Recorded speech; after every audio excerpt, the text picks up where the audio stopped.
Hi friends, welcome to my channel. ನೋಡಿ, ಇವತ್ತು ಒಂದು ವಾಟರ್ ಹೀಟರ್ ಜಗ್ನ ರಿಪೇರಿ ಮಾಡೋದು ತೋರಿಸ್ತಾ ಇದ್ದೇನೆ. ನೋಡ್ಕೊಳ್ಳಿ, ಒಳಗಡೆ ಸ್ಟ್ರಕ್ಚರ್ ಎಲ್ಲ ಈ ಥರ ಬರುತ್ತೆ.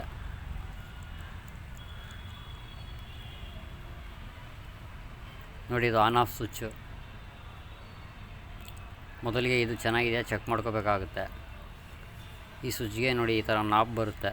ನಾಬ್ನ ನಾನು ತೆಗೆದಿಟ್ಟಿದ್ದೀನಿ ಸ್ವಿಚ್ ಹೇಗಿರುತ್ತೆ ಅಂತ ತೋರಿಸೋಕ್ಕೆ. ನೋಡಿ, ಈ ಥರ ಸ್ವಿಚ್ ಬರುತ್ತೆ. ಮೊದಲಿಗೆ ಇದು ಕರೆಕ್ಟಾಗಿದೆಯಾ ಚೆಕ್ ಮಾಡ್ಕೋಬೇಕಾಗುತ್ತೆ. ಇದರಲ್ಲಿ ಬರುವಂಥ ಸಾಮಾನ್ಯ ಒಂದು ಸಮಸ್ಯೆಗಳನ್ನ ನಾನು ನಿಮಗೆ ತೋರಿಸ್ತಾ ಇದ್ದೀನಿ, ನೋಡ್ಕೊಳ್ಳಿ. ಅದಾದ ನಂತರ ನೋಡಿ, ಇದೇ ಹೀಟಿಂಗ್ ಬೇಸ್ ಪ್ಲೇಟ್. ಇದು ಇಲ್ಲಿಂದ ಕರೆಂಟ್ ಕನೆಕ್ಷನ್ ಹೋಗೋದು. ಇಲ್ಲಿ ನೋಡಿ ಕನೆಕ್ಟ್ರ್ ಬರುತ್ತೆ, ಇಲ್ಲಿ ಆಟೋಮೆಟಿಕ್ ಕನೆಕ್ಟ್. ನೋಡಿ, ಒಳಗಡೆ ಕಾಣ್ತಾ ಇದೆಯಾ, ಅಲ್ಲಿ ತುಕ್ಕಿಡ್ದಿರುತ್ತೆ, ರೆಸ್ಟ್ ಹಿಡ್ದಿರುತ್ತೆ. ಅದನ್ನು ಸ್ವಲ್ಪ ಮಟ್ಟಿಗೆ ಕ್ಲೀನ್ ಮಾಡಿಬಿಟ್ರೆ ಈಸಿಯಾಗಿ ನಾವು ರಿಪೇರಿ ಮಾಡಿದ ಹಾಗೇ 90% ರಿಪೇರ್ ಆದ ಹಾಗೆ. ಈ ಥರ 2 ರಿಂಗ್ ಥರ ಬರುತ್ತೆ. ಇದರಲ್ಲಿ ನೋಡಿ ಇದು ಕೂತ್ಕೊಳ್ಳುತ್ತೆ. ಇದರ ಕನೆಕ್ಷನ್ಸ್ ಕೂಡ ಕರೆಕ್ಟಾಗಿದೆಯಾ ನಾವು ಚೆಕ್ ಮಾಡ್ಕೋಬೇಕಾಗುತ್ತೆ. 3 ವೈರ್ಗಳ ಕನೆಕ್ಷನ್ಸ್ ಕರೆಕ್ಟಾಗಿದೆಯಾ ಅಂತ ನಾವು ನೋಡ್ಕೋಬೇಕಾಗುತ್ತೆ.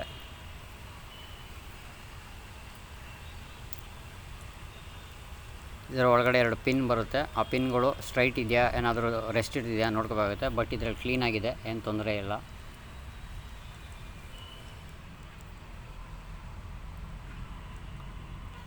ನೋಡಿ, ಒಳಗಡೆ 2 ಪ್ಲೇಟ್ಗಳದ್ದು ಚಿಕ್ಕ ಚಿಕ್ಕ ಪ್ಲೇಟ್ಗಳು ಬರುತ್ತೆ. ಅದು ಸರಿ ಇದೆಯಾ ನೋಡ್ಕೋಬೇಕಾಗುತ್ತೆ.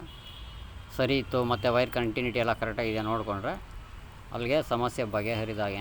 ನೋಡಿ, ಇದು ಸ್ವಿಚ್ ಹೋಗಿದರೆ ಈಸಿಯಾಗಿ 2 ಕ್ಲಿಪ್ ಬರುತ್ತೆ. ಅದನ್ನು ಓಪನ್ ಮಾಡಿ ಈಸಿಯಾಗಿ ಒಂದು ಸ್ಕ್ರೂ ಓಪನ್ ಮಾಡಿದ್ರೆ ಸ್ವಿಚ್ಚು ಚೇಂಜ್ ಮಾಡ್ಕೋಬೋದು.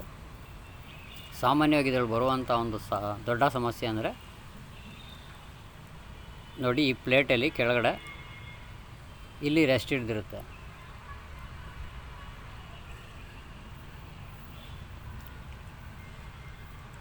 ಇದಕ್ಕೆ 3 ಸ್ಕ್ರೂಗಳು ಬರುತ್ತೆ. 3 ಸ್ಕ್ರೂಗಳಲ್ಲಿ ಇದು ಫಿಟ್ ಆಗಿರುತ್ತೆ. ನೋಡಿ, ಟ್ರಯಾಂಗಲಲ್ಲಿ 3 ಸ್ಕ್ರೂ ಬರುತ್ತೆ, ಅಲ್ಲಿ ಇದು ಫಿಟ್ ಆಗಿರುತ್ತೆ. ಅದನ್ನು ಓಪನ್ ಮಾಡಿ ನಾವು ಈಸಿಯಾಗಿ ರಿಪೇರಿ ಮಾಡ್ಕೋಬೋದು.